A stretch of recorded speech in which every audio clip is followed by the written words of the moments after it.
পরিচয়ে নারী নয়, রাষ্ট্রের একজন দায়িত্বশীল কর্মকর্তা। সময় জ্ঞান, কর্মনিষ্ঠা, একাগ্রতা দিয়ে শক্ত হাতে নেতৃত্ব দিচ্ছেন জেলার সর্বোচ্চ পর্যায়ে।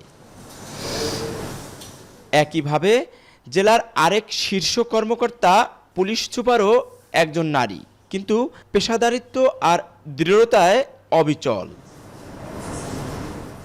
বলছি, শরীয়তপুর জেলার প্রশাসনের সর্বোচ্চ 2 পদে 2 নারী কর্মকর্তা, জেলা প্রশাসক তাহসিনা বেগম এবং পুলিশ সুপার রৌনক জাহানের কথা। যেহেতু আমি এভাবেই এসেছি, এই ধরনের যোগ্যতা নিয়ে, আমি কখনোই মনে করি না যে আমার যারা মেল কলিগ রয়েছেন তাদের কাছ থেকে আমি কখনো অসহযোগিতা পেয়েছি। আমি চেষ্টা করি আমার দায়িত্বটুকু পালন করার, সেটার সঙ্গে তো আমার পুরুষের সঙ্গে তো আমার আসলে তুলনা নয়। শরীয়তপুর জেলার প্রশাসনিক কাঠামোর বিভিন্ন গুরুত্বপূর্ণ পদেও দায়িত্ব পালন করছেন একাধিক নারী কর্মকর্তা। ফিল্ডে ছিলাম আমি প্রায় 18 বছর, তারপর আমি জেলা পর্যায়ে এসেছি। অফিসের কাজ এবং আমার যে বাসায় দেখা যাচ্ছে আমি কখনো হোমমেকার হিসেবেও কাজ করছি।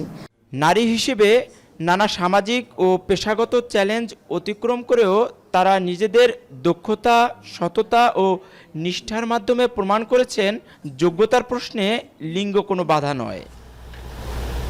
কাজী মনিরুজ্জামান, এখন শরীয়তপুর।